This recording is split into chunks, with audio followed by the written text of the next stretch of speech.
अस्सलाम वालेकुम और महलात की सरज़मीन बहावलपुर में हम आपको खुशामदीद कहते हैं। दोस्तों व्लॉग का आगाज़ तो अच्छे से नाश्ता जो है उससे बनता है जो बहावलपुर का ट्रेडिशनल हो और बड़ा ही फेमस हो। तो हम सबसे पहले वहाँ पर चलते हैं, फिर हम बहावलपुर के जो हिस्टोरिकल साइट्स हैं बड़ी बेस्ट किस्म की वो हम एक्सप्लोर करेंगे।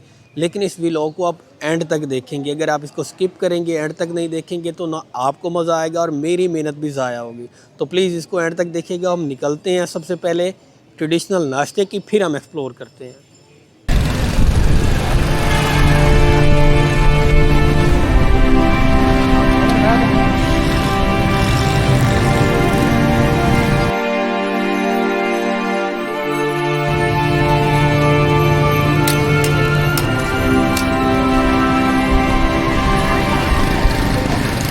जी तो फ्रेंड, मैं खाना तो चाह रहा था, बहावलपुर आकर कैप्टन के सिरी पर बैड लक ये है कि वो शॉप शाम को ओपन होती है, मुझे इसका पता नहीं था। तो फाइनली फरीद गेट के साथ ही है जनाब लुकमान तिक्का शॉप, वहाँ पर आए हैं। यहाँ के भी सुना है पाए बहुत अच्छे हैं और साथ कोफ्ते चने पराठा है और कुछ साथ है नान। तो यहाँ पर नाश्ता करते हैं, देन फिर हम एक्सप्लोर करेंगे जो बहावलपुर की हिस्टोरिकल साइट्स हैं। तो इसी व्लॉग को एंड तक देखिएगा।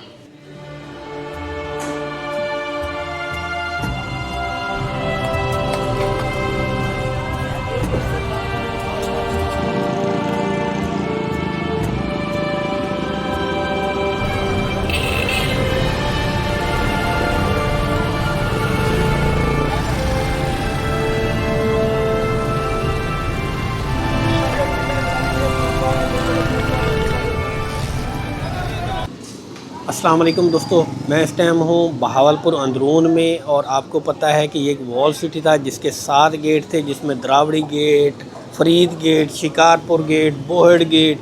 तो ये एक नाम से ही आपको आइडिया हो रहा होगा कि ये किस बेस पर रखे गए। और इस शहर का जो बुनियाद थी वो नवाब ऑफ बहावल ने 1748 में रखी और इस शहर को उन्हीं के नाम से ही मंसूब कर दिया गया। तो आए इसकी मज़ीद आपको सैर करवाते हैं।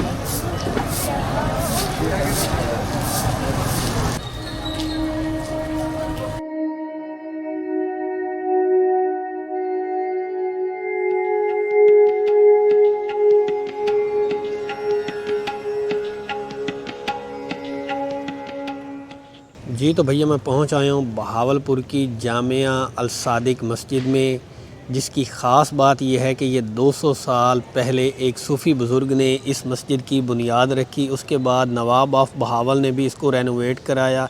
एक वक्त में इससे 50 से 60 हज़ार नमाजी नमाज अदा कर सकते हैं। इसके नीचे वाले फ्लोर पे 5 वक्त की नमाज़ अदा की जाती है, जबकि जो ऊपर वाला पोर्शन है उसमें सिर्फ जुमे की नमाज ही अदा होती है। तो इसका जो इंटीरियर है बहुत ही सादा, बहुत खूबसूरत है। आए आपको वो दिखाते हैं। अभी बारिश हो रही है, ड्रोन फोटो लेना बहुत ही मुश्किल है, बट जो मैं मैक्सिमम आपको इसका दिखा सका वो मैं ज़रूर दिखाऊंगा।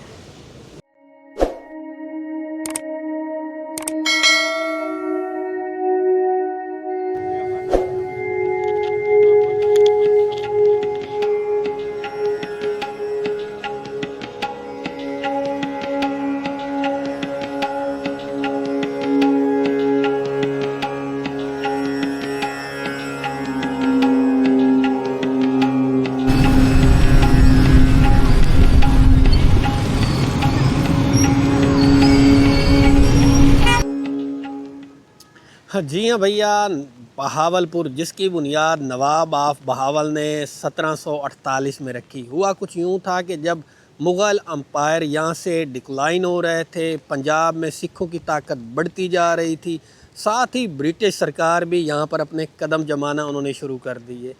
तो जो तीसरे नवाब थे, नवाब ऑफ बहावल, उनको ये लगा कि कहीं यहाँ पर भी कब्ज़ा ना हो जाए, तो उन्होंने सिखों के लिए मतलब सिखों के ख़िलाफ़ उन्होंने ब्रिटिश सरकार से एक डील की कि इस बहावलपुर को आप फ्री स्टेट ही रहने दें और हम मिलकर सिखों के ख़िलाफ़ कार्रवाइयाँ अपनी करेंगे, सिखों के ख़िलाफ़ काम करेंगे।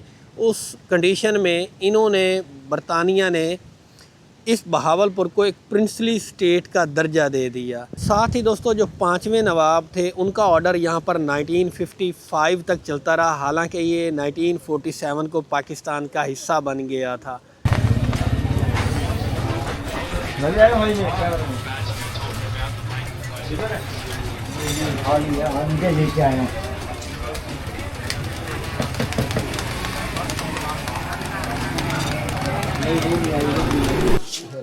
ये जी अब्दुल बासित साहब हैं, ये अंदरून बहावलपुर में ये खोए वाली सवैयाँ बनाते हैं और इसके साथ दाल चावल। और इसकी ख़ास बात यह है कि ये घर से ही बना कर लाते हैं जनाब, और गर्मा गर्म है और गर्मा गर्म जनाब इसे टेस्ट करते हैं कैसी बनी हुई है खोए वाली सवैयाँ।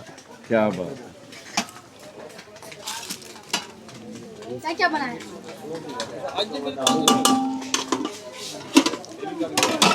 लाजवाब लाजवाब, मज़ा आ गया यार।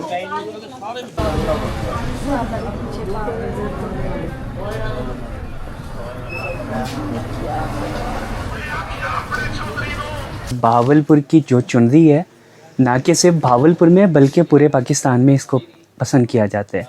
आउट ऑफ सिटी से जो लोग भी भावलपुर तशरीफ़ लेकर आते हैं, वो कुछ लें या ना लें, भावलपुर की चुनरी लाजमी लेकर जाते हैं। जो तैयारी के मराहल हैं उसके बारे में ये देखिए, ये इसका बेम्बर क्रिंकल पे दुपट्टा है इसका, और ये लॉन की शर्ट, इसका ट्राउज़र भी है। आगे जो मौसम आ रहा है ना समर का, उस हिसाब से हमने नया टच दिया है, बेम्बर क्रिंकल का दुपट्टा, लॉन का ट्राउज़र और लॉन की ही शर्ट। सर ये सारा हैंडमेड काम है। एक ड्रेस को कम से कम 15 दिन में तैयार होता है। इसकी 1500 से शुरू होती है 15,000 तक।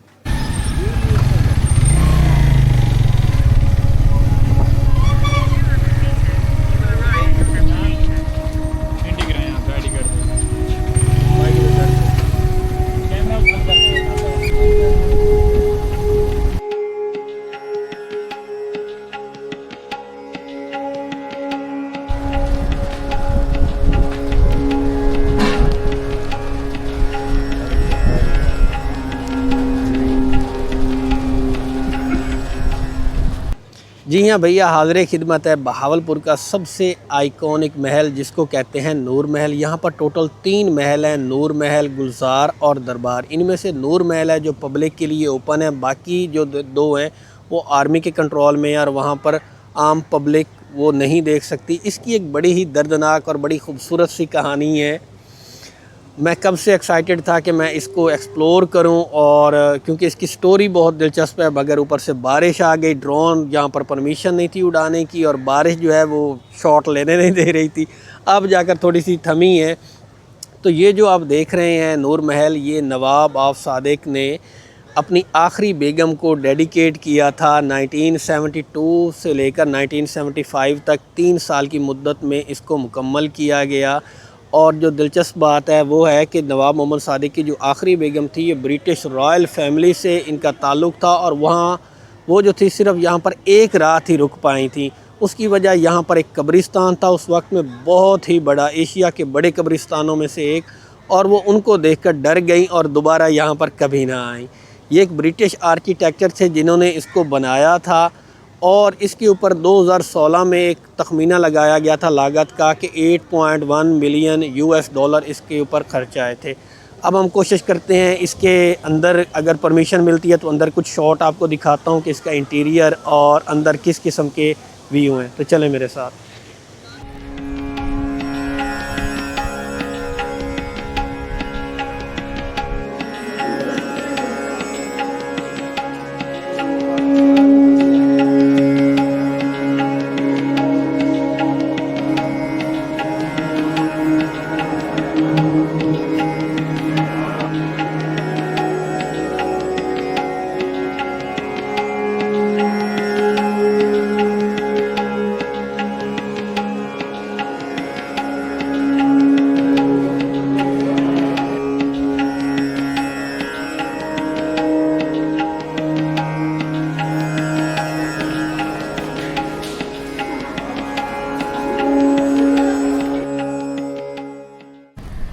ये दोस्तों थी शाही बग्गी जो रियासत बहावलपुर के इंजीनियर मिस्टर हैनन के ज़ेर निगरानी तामीर किया गया। 4 पहियों वाली इस बग्गी को 2 घोड़ों से खींचा जाता था।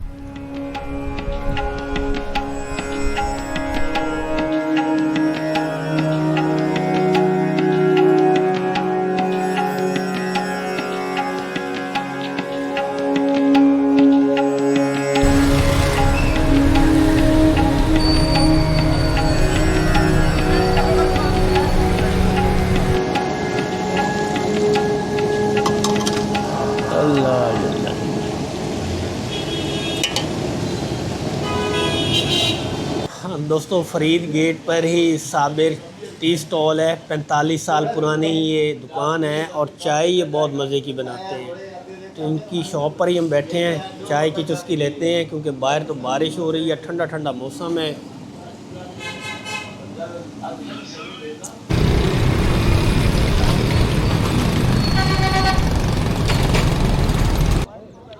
हाँ जी, तो भैया इसे मैं मैक्सिमम जो एक्सप्लोर कर सकता था आपको मैंने दिखाया। अब प्लान है यहाँ से कि हम जाते हैं और आपको किला द्रावड़ जो है उसकी आपको सैर कराते हैं। तो इस व्लॉग को एंड तक ज़रूर देखिएगा। हम निकलते हैं किला द्रावड़।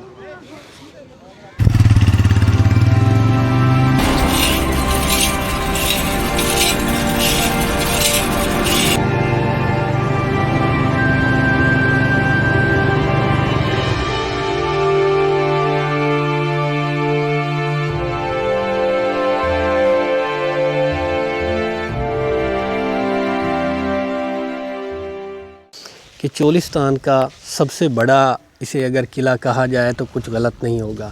9वीं सदी ईस्वी में इसको हिंदू हुक्मरान थे राय जज्जा भट्टी, उसने इसको तामीर करवाया और मड से इसको सबसे पहले बनवाया गया था, गारे से।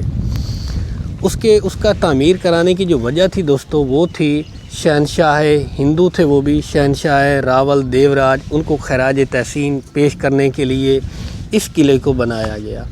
1732 में जो बहावलपुर के पहले थे नवाब, जिनको नवाब मोहम्मद सादिक कहते हैं, उन्होंने इस कंस्ट्रक्शन की जो आप कंस्ट्रक्शन इस फोर्ट की देख रहे हैं वो 1732 में बनाई गई थी। और ये खूबसूरत सा हसीन शाहकार है। मैं अंदर चलता हूँ, आपको दिखाता हूँ।